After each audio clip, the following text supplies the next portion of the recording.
విడుమొరటోడు అని వాళ్ళు వీళ్ళు ఎన్నెన్ని అన్న పసి పిల్లవాడు నవ్వాడు.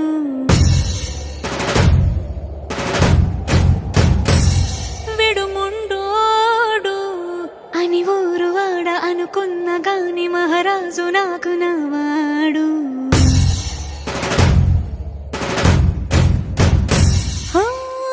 మాట పెడుసైనా మనసులో వెన్న రాయిలా ఉన్నవాడిలోన దేవుడెవరికి తెలుసును నాకన్నా. సూసేకి అగ్గిరవ్వ మాదిరే ఉంటా